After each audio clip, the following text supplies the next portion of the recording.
নিয়মৰ বাহিৰত গৈ যিসকলে কপি কৰে নকল কৰে তেওঁলোকৰ বিৰুদ্ধে আমাৰ চৰকাৰে এখন বিধানসভাত আইন প্ৰণয়ন কৰিছে। পৰীক্ষাত নকল কৰা ব্যক্তিজনক গ্ৰেপ্তাৰ কৰাৰ উপৰিও তেওঁৰ ঘৰুৱা সম্পত্তিসমূহো চৰকাৰে অধিগ্ৰহণ কৰাৰ এক ডাঙৰ ক্লজ এই আইন কেইখনত আছে। কিন্তু মুখ্যমন্ত্ৰী বা আন মন্ত্ৰীসকলে যদি বিচাৰে পৰীক্ষা নিকা হ'ব নালাগে, মোৰ মানুহে চাকৰি পাওক, তেতিয়াহ'লে সকলো কথা সহজ।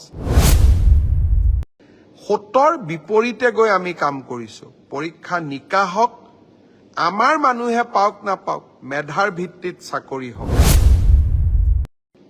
15 ছেপ্টেম্বৰত আমাৰ প্ৰথমটো ৰিক্ৰুইটমেণ্টৰ পৰীক্ষা আৰম্ভ হ'ব। 11 লাখ প্ৰাৰ্থী। পৰীক্ষা পতা সহজ নহয়। যোৱাবাৰ প্ৰাৰ্থী কম আছিল কাৰণে চেণ্টাৰ কম আছিল। এইবাৰ চেণ্টাৰো বহুত, প্ৰত্যাহ্বানো বহুত। কালিৰ পৰা আমি প্ৰস্তুতি কৰিম যাতে পৰীক্ষা সুন্দৰ কৰি হয় আৰু পৰীক্ষা আমি যাতে সফলতাৰে পাৰ কৰিব পাৰোঁ। পৰীক্ষাত নকল কৰা বা পৰীক্ষাত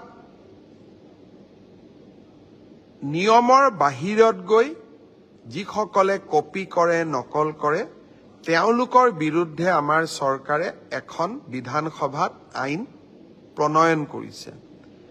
ইয়াৰ ফলত পৰীক্ষাত নকল কৰা ব্যক্তিজনক গ্ৰেপ্তাৰ কৰাৰ উপৰিও তেওঁৰ ঘৰুৱা সম্পত্তিসমূহো চৰকাৰে অধিগ্ৰহণ কৰাৰ এক ডাঙৰ ক্লজ এই আইন কেইখনত আছে।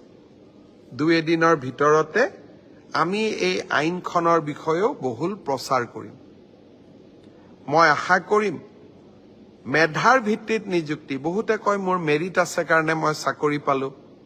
এতিয়া ফেশ্বনো এটা আছে যে আমি বিজেপিক কিয় ভোট দিব লাগে, আমিতো মেৰিট আছে কাৰণে চাকৰি পালোঁ। মই এটাই কথা ক'ম, মেৰিট আৰু মেৰিটৰ ভিত্তিত পৰীক্ষা পাতা এই পংকিলতাৰে ভৰা সমাজত ইমান সহজ নহয়। এক প্ৰকাৰ অহা কালি পৰহিৰ পৰা আমাৰ অফিচাৰসকলে ৰাতিয়ে দিনে কাম কৰিব লাগিব যাতে 15 ছেপ্টেম্বৰৰ পৰীক্ষা নিকা হয়। কিন্তু মুখ্যমন্ত্ৰী বা আন মন্ত্ৰীসকলে যদি বিচাৰে পৰীক্ষা নিকা হ'ব নালাগে, মোৰ মানুহে চাকৰি পাওক, তেতিয়াহ'লে সকলো কথা সহজ। সোঁতৰ বিপৰীতে গৈ আমি কাম কৰিছো। পৰীক্ষা নিকা হওক, আমাৰ মানুহে পাওক নাপাওক, মেধাৰ ভিত্তিত চাকৰি হওক।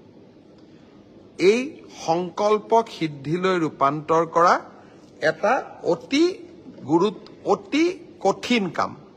15 ছেপ্টেম্বৰত আমি আকৌ এটা শিক্ষাৰ্থীসকলেও পৰীক্ষা দিব, চৰকাৰেও এটা কঠিন পৰীক্ষাৰ সন্মুখীন হ'ব। মই আপোনালোকৰ সহায় সহযোগিতা বিচাৰিম। আমি কেইবাটাও টেলিফোন নম্বৰ দিম। কোনোবাই যদি ক'ৰবাত কিবা এই ধৰণৰ বেআইনী ঘটনাৰ সুযোগ পায়, নকল কৰাৰ ঘটনাৰ খবৰ পায়, কিবা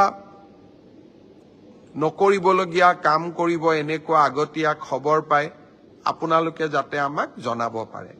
15 ছেপ্টেম্বৰৰ পৰীক্ষাটো চৰকাৰে নহয়, অসমবাসীয়ে লগ লাগি আমি সুন্দৰ কৰি পালন কৰিব লাগিব।